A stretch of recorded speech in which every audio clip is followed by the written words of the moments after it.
Picture this, a sultry underwater paradise, teeming with vibrant life. Now imagine turning your aquarium into an aquatic Eden that dreams are made of. ShrimpEnvy.com is here to make these dreams come true. But wait, it gets even better. We've got a little secret just for you.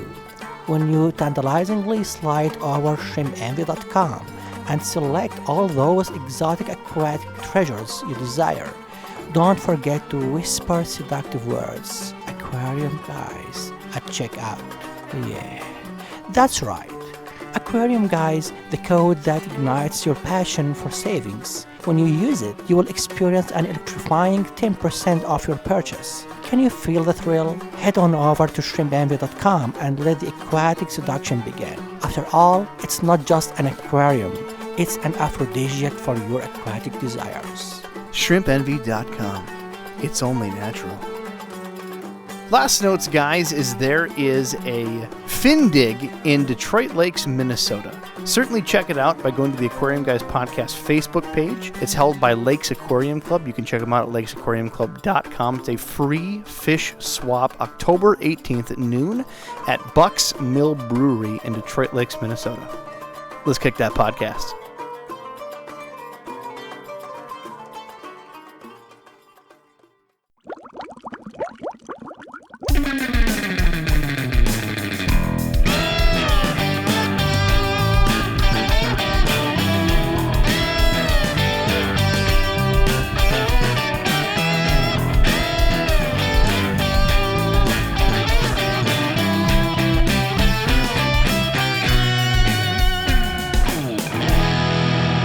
Welcome to the Aquarium Guys podcast. Jimmy's a traitor. Gentlemen, Jimmy is not here. So, in the lack of Jimmy showing up for Pet Advocacy Group, or PJAC as they used to be called, I'd like to apologize, but we have fill-in, the same fill-in from last time, Mr. Justin Templeton, otherwise known as Dabby. Welcome. How we doing, guys? And I'm your host, Rob Zolson. And I'm Adam Elnashar. And of course, who's also a host. Who's also a host, yes. And we have, we'll get to that in a minute. We also have Dan Piazza from D's Fish, because guess what? He lives in my house, and he's an fish expert, so this is always a party. I also work for HR. Now, most importantly, our guest today is Bob Likens. Now, did I pronounce it correctly this time, Bob? You did. Great job, Rob. Excellent. So you used to be the vice president of PJAC, but now you guys are calling yourselves the Pet Advocacy Group or Network. Is that correct? Right. We just had our 50th anniversary, and part of that, we did a rebrand from PJAC, the Pet Industry Joint Advisory Council, to the Pet Advocacy Network. We just thought it did a better job of describing what we did. We really missed up. Been like over a year since you've been on the podcast, and I think we've slipped up and we didn't get that in-between brand. So I think I'm glad now we're here. You know, it's 3 words, and we don't even have to question or tell our audience who you are. Fair enough. So, Bob, what is your role change since we last talked at the Pet Advocacy Network? No, I'm doing about the same thing. I do most of the engagements in about a dozen states on any issue having to do with pets, and my portfolio is also the aquatic stuff, so I do most of the fish issues. Well, again, very tickled to have you on the podcast. Now, before we begin too deep into the podcast, Adam has an update for us about him not being a host or something? Well, you're the one that sent it to me. You sent me this thing of how we were on some pet blogger. I don't even remember what the guy's name was. Yeah, but apparently I'm not a host or anything. We're finally picked up by those pet bloggers out there that, say the 10 best podcasts for, pet podcast period.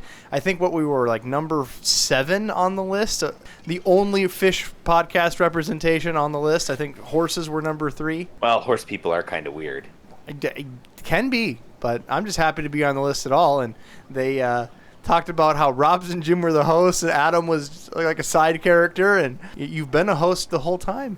And just about, yeah. I'm just floored. How could they? But I appreciate the free PR to those out there. Any other updates, Adam, before we get into something else? No, we can just go. All right. We will do a question and answer another time. I want to respect Bob's time. So, Bob, you guys reached out to us because you had so much fun on the first podcast, you wanted to come on another. And now I'm a person that doesn't watch news because it's generally bad news. I don't want Bob to come on the podcast just to tell us the bad news, but more of the important things and how we can contribute.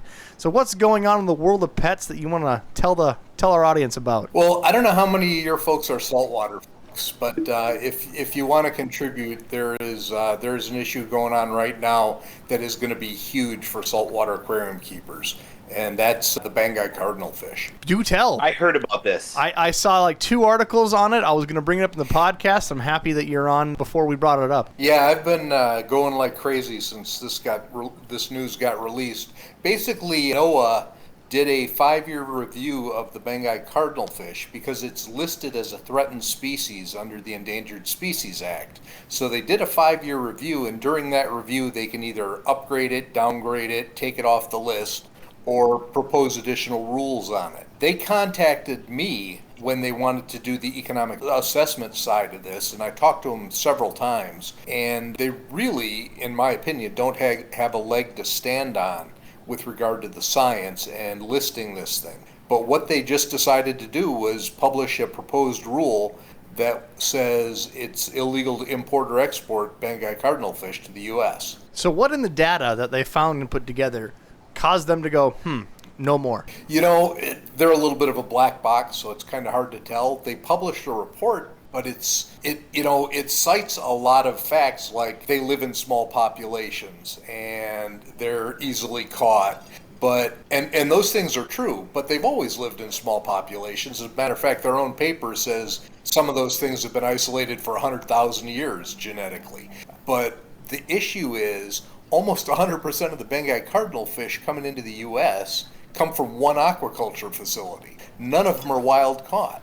So messing up the trade does nothing but destroy businesses, take a fish out of our tanks, and do nothing for conservation. So I'm a common man. Like, instead of saying that you can't transport them, why can't they, implement something that says, hey, it comes from a cultured facility, this facility is licensed, PJAC is helping out with this process, insert blanks here. There's got to be a better way. Oh, there are lots of better ways. And honestly, nothing needs to get done because the industry itself did this 10 years ago. But if they want to pass a rule that says only aquacultured specimens, that wouldn't change the trade at all, wouldn't change the number of fish available in the U.S. at all, have no effect on their price, anything else, and it would work out fine. Why they decided to propose a ban, I have no idea.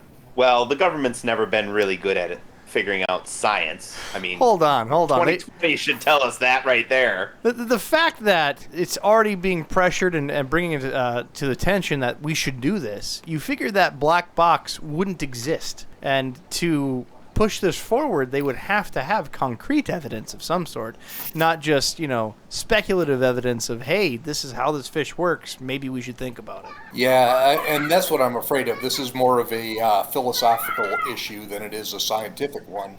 And since it's NOAA that proposed this rule, they're actually mandated in their charter to use science in their decision. Strangely enough, there's actually a law proposed this year at the federal level that would require agencies that are publishing rules to then publish the science they base their rule on, which will probably go nowhere because the government doesn't want to do that.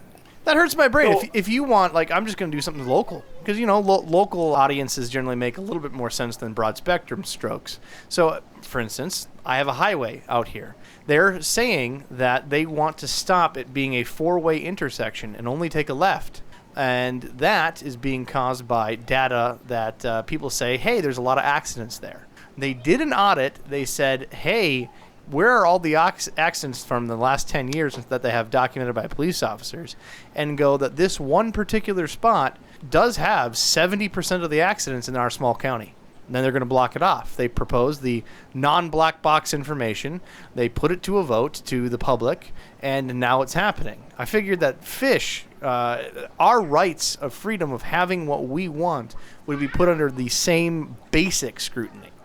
Yeah, but you don't have pressure groups that don't believe people should be allowed to drive cars that are pushing for the intersection to be changed in a different way. There's a point there. That is a damn decent point. Yep.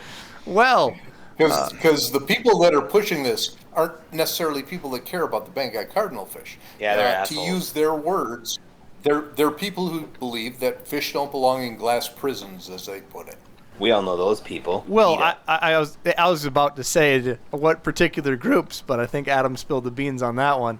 Is there any particular other groups that have been pressuring it besides the Big P? I believe the CBD, the Convention on Biodiversity, is one of the ones that's been pushing a lot of this. The pot just people? dropped 10,000. No.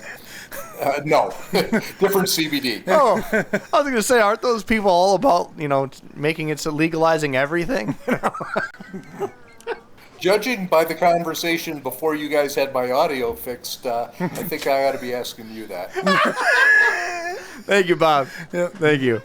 Well, okay, so for this particular species, you said there's better ways of handling it. And right now, you say that it's not broken. So the only reason they're bringing this up is from pressures, is what you're saying? Or did somebody say that there's low population somewhere outside of this black box research? I'm not aware of anything. I'm not aware of any new data, any data that hasn't existed for 15 years. And what data there is, they seem to have done a pretty good job of ignoring. Are these protected under CITES? Either 1 or 2 or 3 or any of the CITES lists? Yeah, it's actually a great question, because this particular species was debated at, I think, 3 straight animals committee meetings.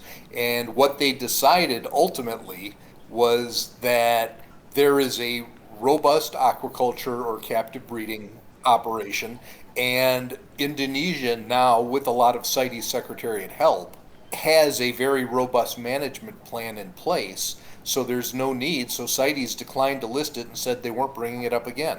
So that right there should give the government a thing, because if CITES won't list it, then it shouldn't need protection. Yeah, CITES will list anything. I know. They list, literally everything. No, I'm at those CITES meetings watching everything get listed.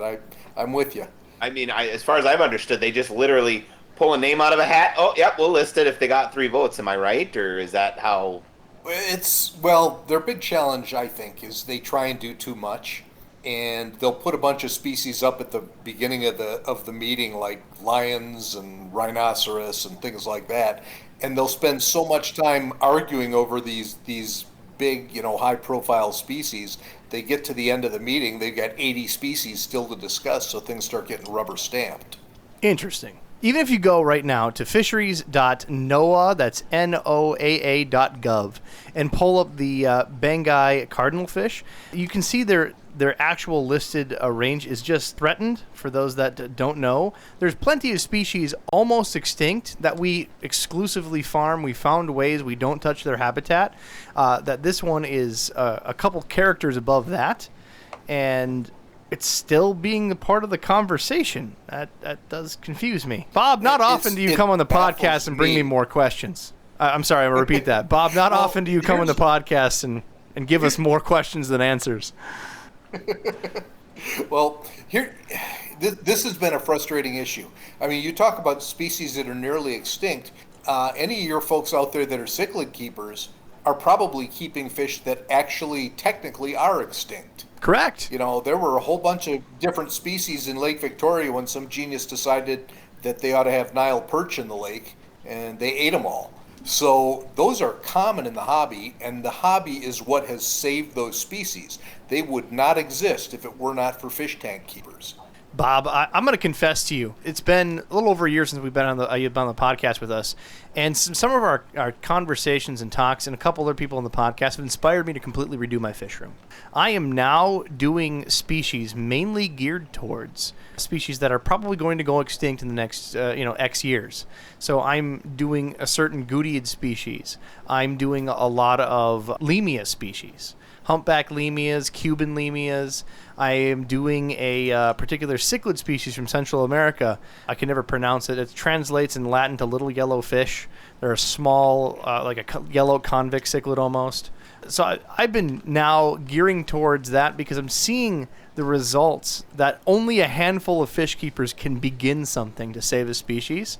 And that's a great example. So if this is truly an issue, one, I'd love to see data. And two, I'm pretty sure there'd be a lot of other experts more on top of this on trying to breed and preserve the species in their hobby field. I mean, this isn't even on the species list. It's a great way to set up your tanks. I mean, never really been bright enough to have a higher calling, but what more could you ask of your tank than to be keeping a species in existence? Bang-eye cardinals are easy to breed in captivity.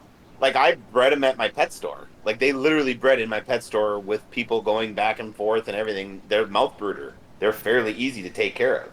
That's why I don't understand that. There are a lot of saltwater species that are very hard to aquaculture. Yep. But yeah, the Bang-eye cardinal fish, they've been doing it for decades. Indonesia, Vietnam, Thailand, all over.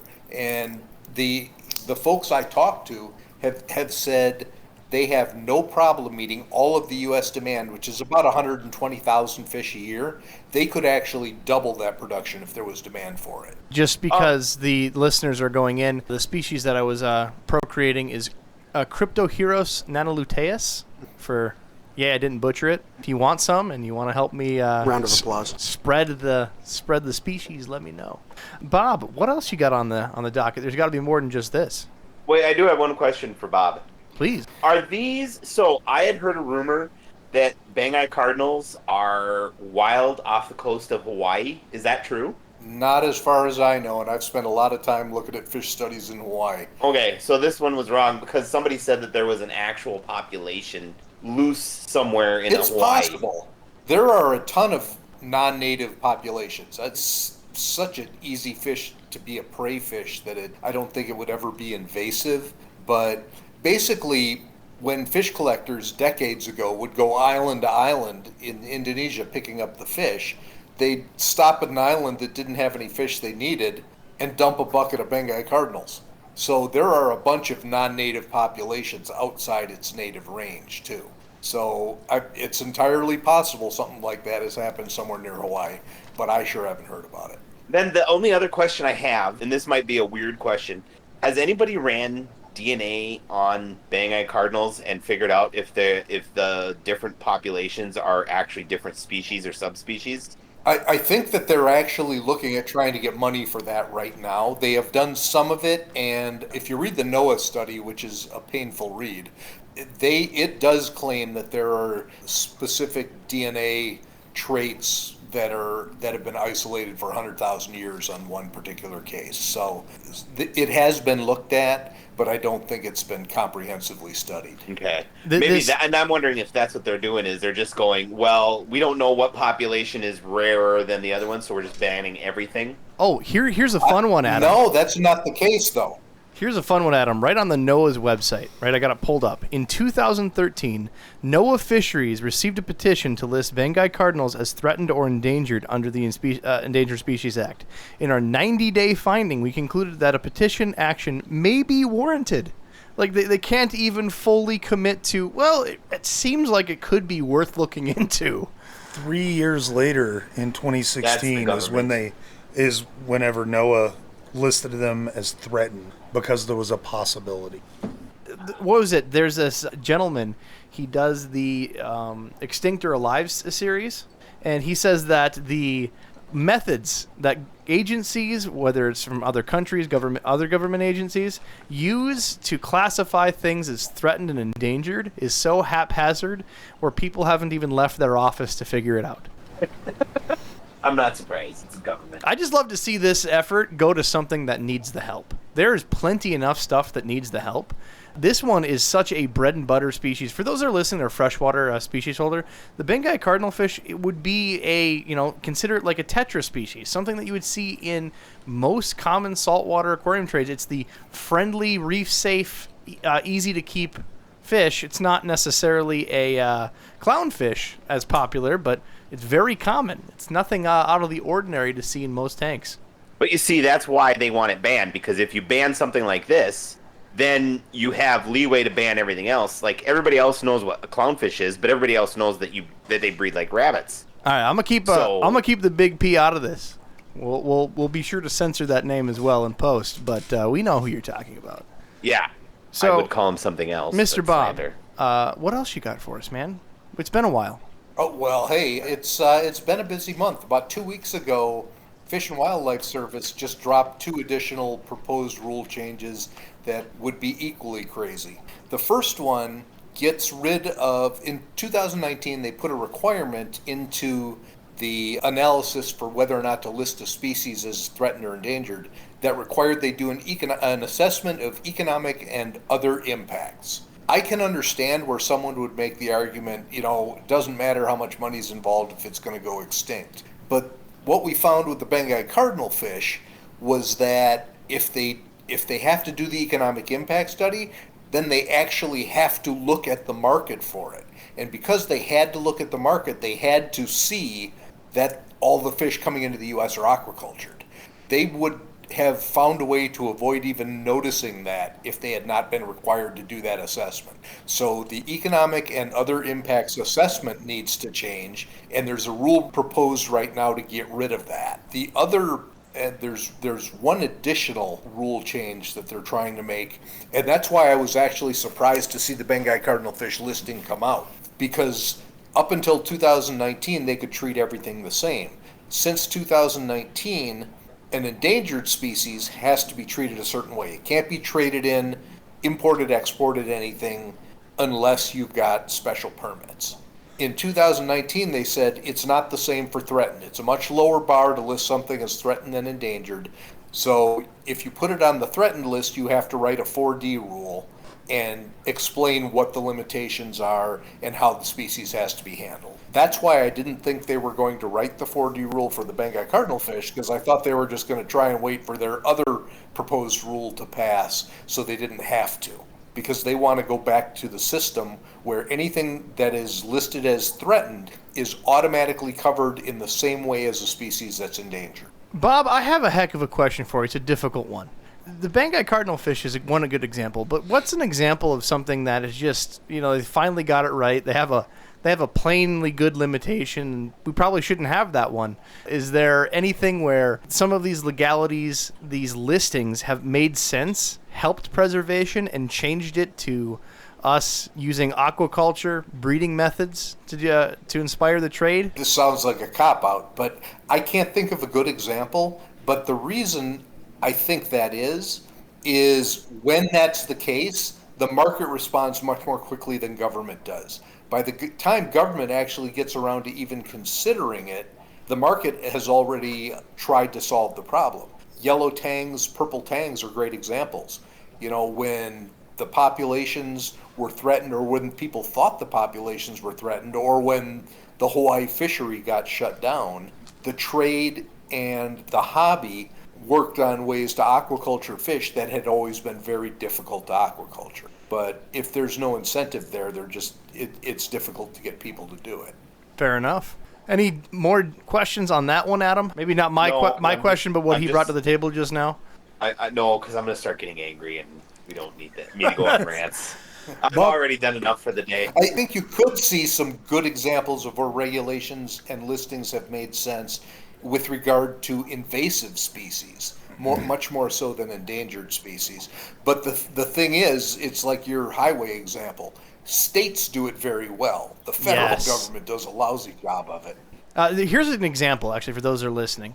I find myself as an amateur expert in invasive species. I find it fascinating. I think that it's the most critical thing for our hobby, that if you're going to put a species in a box, that it doesn't get into a lake, river, or stream. I've been on other podcasts talking about it before for invasive species, and here's a success. I live in Minnesota. I think that Minnesota doesn't do everything correctly. I think that they, haven't been perfect, but no state is. But the stuff they have is majority good. When Michigan was being overrun on a couple lakes and streams, and they saw the voraciousness of the dojo loach, the weather loach, take over a couple different lakes in Michigan, and they see that that's the same climate as Minnesota. Minnesota put that on a local state ban list because they know that Minnesota climate is they would live successfully in, and we have more lakes and streams than any other state. So specifically, Minnesota took it upon themselves to say, not in our state. And I feel like that's an acceptable measure where something like, Arizona wouldn't be affected. They don't have as many lakes and streams. It's not as much of a volatile area, and the heat actually prevents that species from exploding. Now, if someone in the federal government said a broad stroke saying, guess what, we're going to regulate this whole species, that completely blows it out of the water, over proportioned. No one can have it. No one can, conserve that particular species. It's just not necessary. It's far overblown. So like you said, local is the way to go. Not that they're always perfect, and then people like you help them keep in check, but definitely far better in success rates that I've seen. I do have one more question for Bob. So if this NOAA rule goes into effect, does that mean that you cannot transport the fish across state lines, or is it just import, export into the U.S., period, as a whole, the continental U.S.? It's just import and export to the U.S. It is not. They have no control over interstate commerce. As they put it in their paper, we do believe there are some fish keepers who have these in their tanks. We bring in 120,000 a year. Yeah, I think. I was going to say, yeah. I mean, okay. So basically, people need to just start bringing them in, and they're very easy. You put them in a 30-gallon breeder, and they'll breed like rabbits. They're very fun too, and they're the easiest saltwater fish you could do. They're almost like damsels. It's going to be so bad for the conservation of the species, though, because the market, the U.S. and to a lesser degree European markets, are the only reason those aquaculture facilities exist. They're going to go out of business in a week. Yep, all those jobs will be lost, and then what they'll do is they'll go and start harvesting out of the ocean, and then people will go, oh, we need to protect the animals in the ocean. Well, give them jobs. It's not that hard. I'm going to go on a rant. I better calm down. All right, and setting down Adam's soapbox. Here's some fuel for your rant. The apparently the other issue with the Bengai cardinal fish is it is a slow-moving shallow water fish. So when you list it and you don't allow the aquarium traders to buy it, they use it for bait instead. Are you kidding? No. No kidding. No. So you're allowed to use it for bait. You could literally chop it up into pieces, strip it on a hook, and call it good. Or put the whole chunker on the hook, pull it until it dies. But you can't procreate them, bring them in. Oh no! I don't think the rules allow for using it as bait. But one of my favorite sayings is there's no such thing as a hungry conservationist.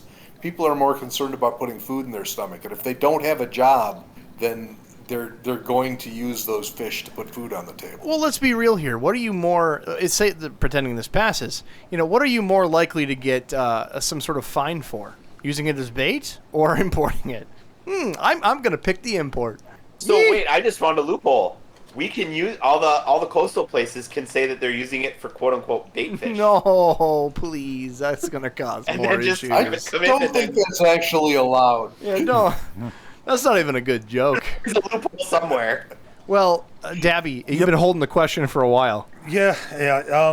Bob, I got a question for you. So, NOAA they're required by the ESA to conduct the 5-year review. When they do those 5-year reviews as they come through, how often are those getting changed? Like the cardinal fish went on as threatened, stayed threatened after a 5-year review, wasn't moved up, wasn't moved down. Is this something like, as we go through that, is that something that's going to hold on to? Are they typically going to stay threatened? Are they going to move up, down off that, or is it just dependent? I heard a great story last week. I haven't had a chance to fact check, but from what I have heard, of all the species listed as threatened or endangered, you know how many have ever come off that list? That's what I was wondering. 4. Probably, yep. 4. Yep. 4. Huh. So, yep. Once they're on the list permanently. That's why I hate lists. Just curious, was one of them the American buffalo? Because they taste delicious. Yeah, they're all right. I think the bald eagle was actually one, and it upset a lot of people.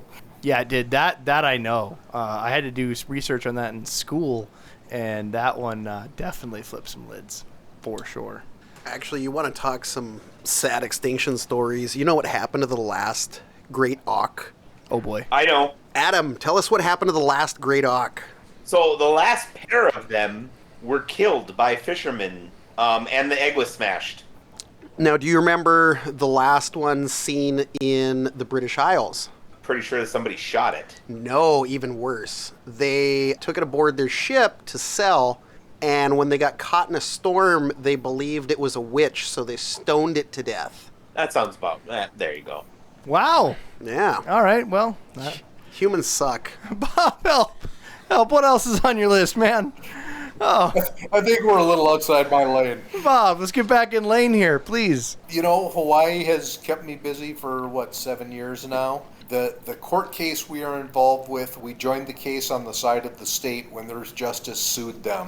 We have been winning those cases and are scheduled, we are slated to go before the state Supreme Court, but we don't have a court date yet. So we are waiting on that. At the same time we're doing that, since we have won the lower court cases, we are working with the state on figuring out the licensing process to actually get fishers back in the water in Hawaii. So there just may be a light at the end of the tunnel. Is that one snorkel guy still being a pain in the general ass for everybody? Oh yeah, Snorkel Bob is still around. Yeah, can we describe what Snorkel Bob is for the audience, please? Is he a butthole snorkeler? Snorkel Bob he runs a dive shop and a dive tour group. And before he tried several other ways to get rid of the aquarium fishers who he believed interfered with his business before he suddenly decided he was a conservationist and opposed aquarium fishing. But I can definitely hook you up with some Hawaii fishers who could give you a much more complete description of Snorkel Bob. I would do it if you're okay with me using expletives. We have censors. This is only live for the Discord audience. So Snorkel Bob, the story behind Snorkel Bob was he likes to have the schools of yellow tangs, and he write for his dive business. Am I correct? Amongst other things, and the whole reason why he started becoming a quote unquote conservationist is because somebody took too many tangs, he thought, out of the reef.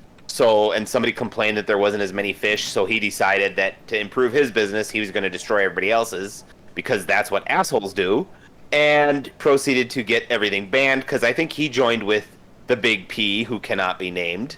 There you go. And who are also assholes, and they basically ruined it for everybody. So that's why we can't get yellow tangs in the U.S., and why yellow tangs went from $18 wholesale to, I don't even know, what are they on a list? Does anybody know? Are they even on lists anymore? They are, because they've been successfully aquacultured now. Right. How much are they now on a wholesale list?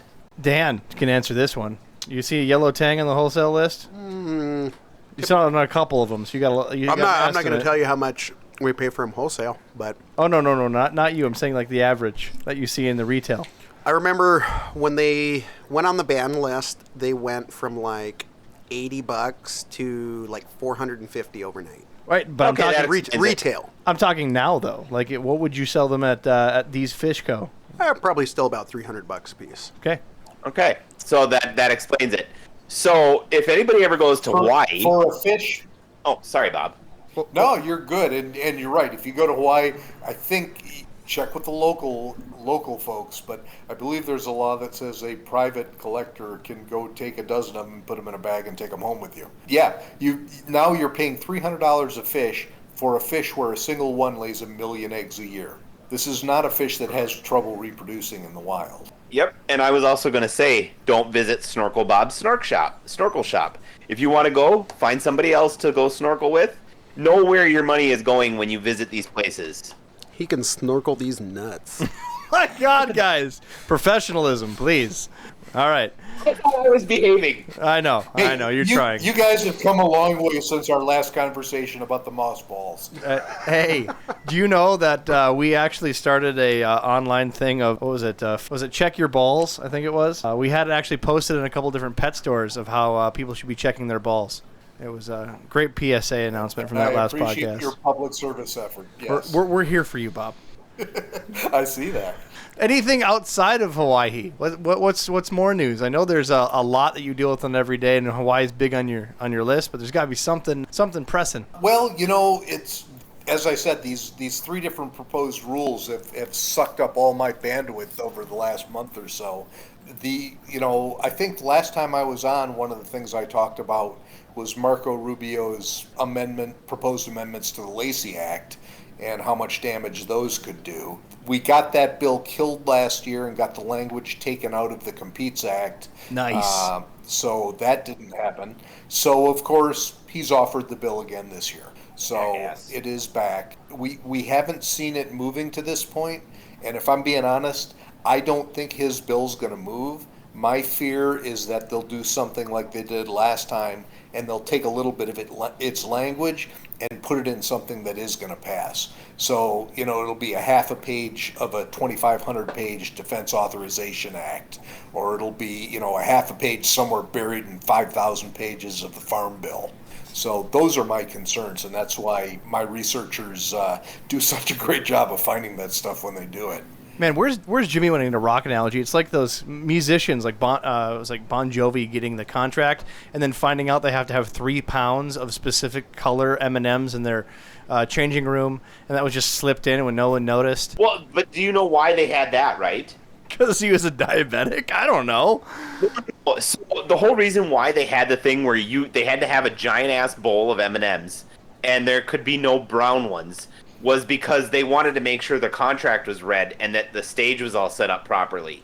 And that if the stage if they had the brown M&Ms, they would not do the show because they were afraid that the stage wasn't set up properly because therefore you didn't read the entire thing. I actually talked to a guy, because I know a guy that does setups, and he said that there's lots of weird little things for, like, the Taylor Swift concert had a bunch of those weird little things in it where they had to be filled, but it was just stuff so that she could notice it, or her manager or somebody, so that they would know that that everything was set up right, so that, a light bulb doesn't fall from the sky and kill her or something. I did find out, I looked it up, it's Van Halen, that did that. And why can't we do that, Bob? Why can't we slip something in, like, these contracts have to be written in green ink, so we know that they slipped something in, it was acknowledged? What was the thing in Florida? They were, like, banning vapes and offshore drilling in the same bill? Bob, I'm sorry. Yeah, you guys are outside my wheelhouse again. Oh, no. So since we've last talked, you said that the Lacey Act was repealed. Just to show listeners, how difficult was that? How close did that really become a reality? I think it was very close last year. To give you a little background, what this bill would do and what the last bill proposed to do was to make some amendments to the Lacey Act.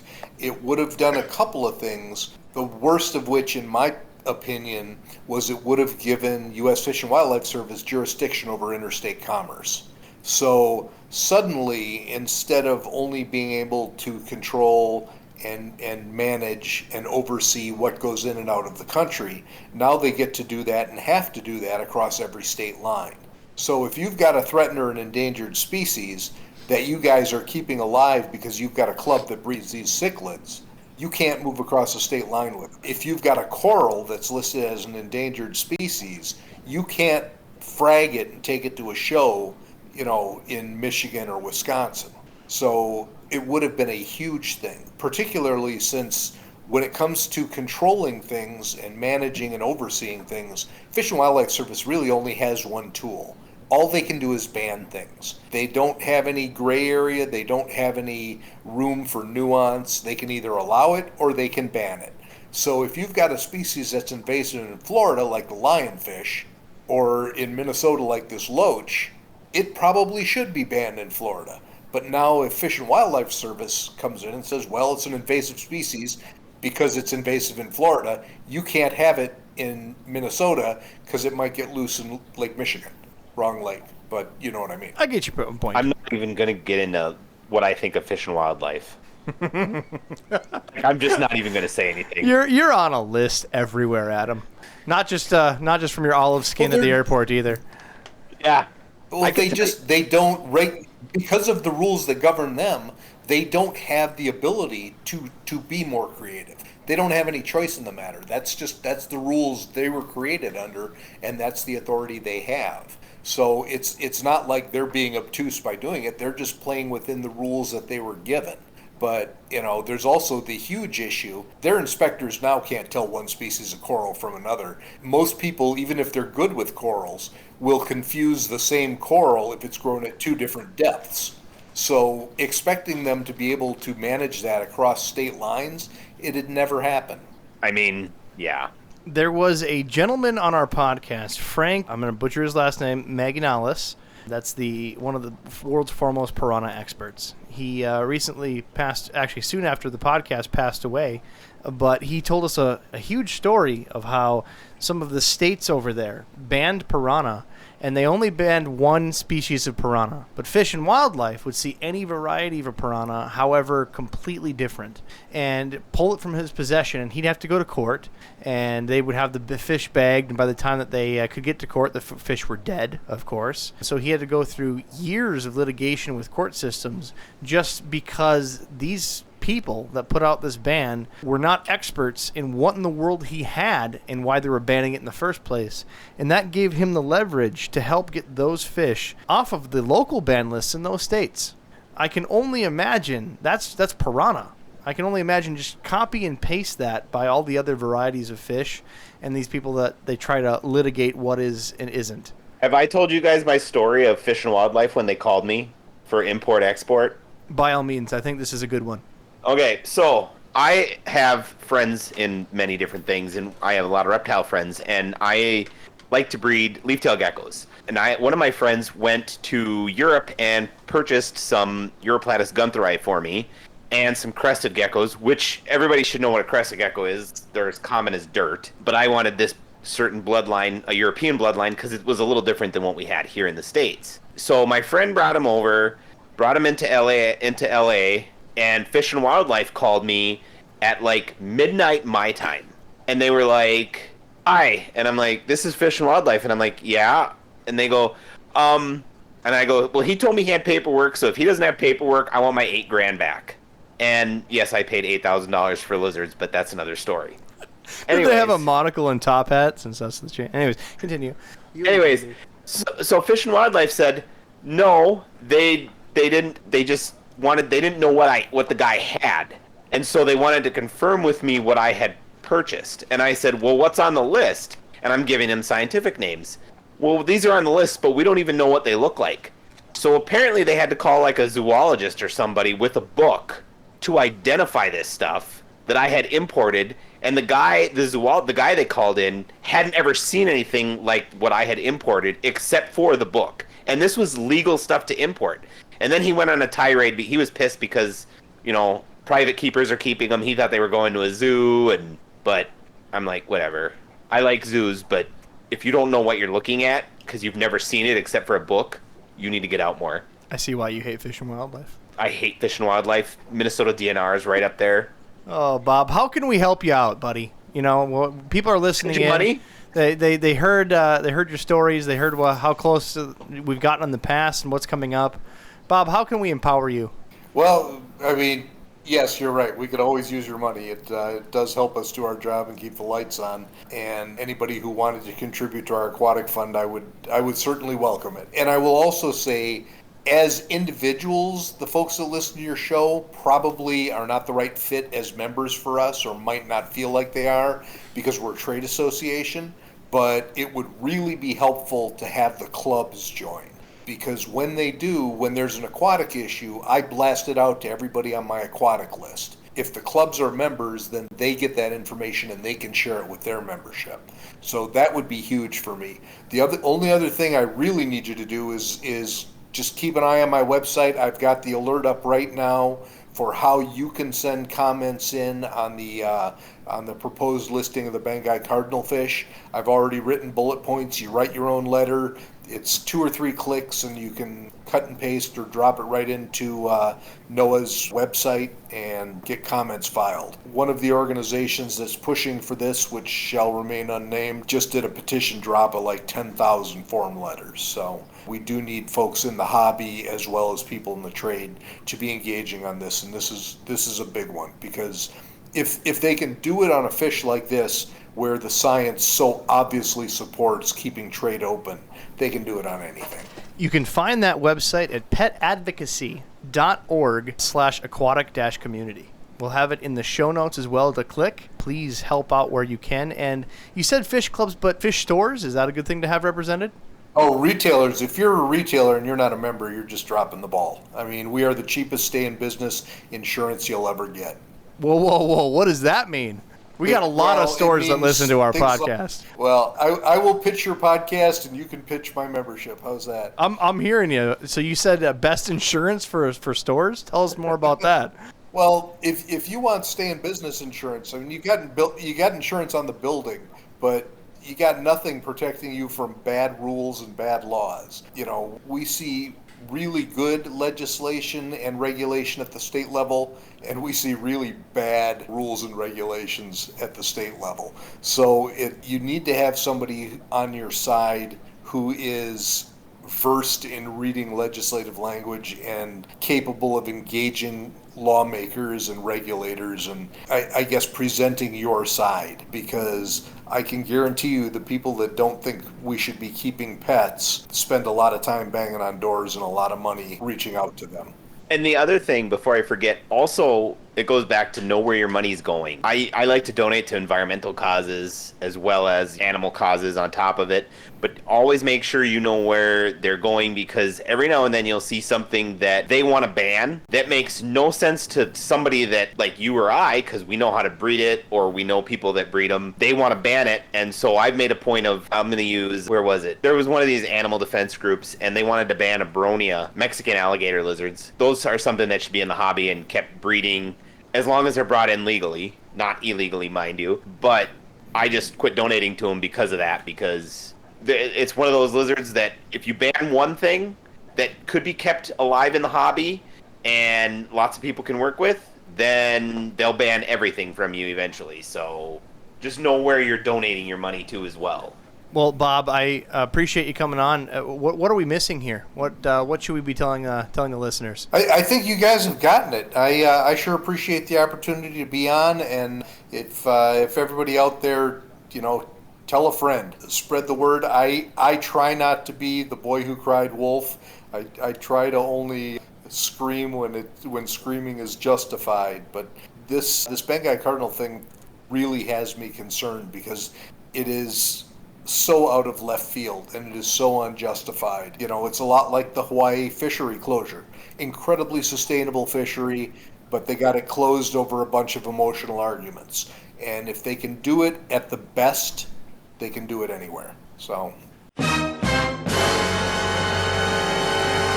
Bob, it's always a pleasure. Certainly reach out to us if there's any other news. We're happy to have you back on the podcast. And again, petadvocacy.org. Sign up for a membership.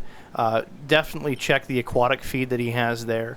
Sign petitions. Contact the legislation. It'll all be instructed there. We'll have it right there in the show notes for you to click. Bob, thank you. Hey, Rob, thanks so much. Well, gentlemen, any other notes before we kick this one off? None from the peanut gallery. Why are you staring at me?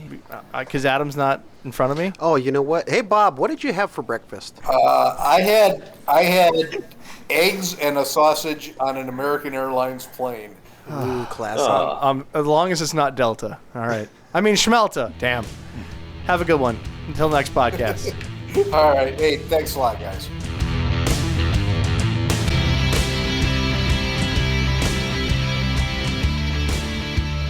Thanks, guys, for listening to the podcast. Please go to your favorite place where podcasts are found, whether it be Spotify, iTunes, Stitcher, wherever they can be found. Like, subscribe, and make sure you get push notifications directly to your phone so you don't miss great content like this. Is he a butthole snorkeler? My God, guys. Professionalism, please. He can snorkel these nuts.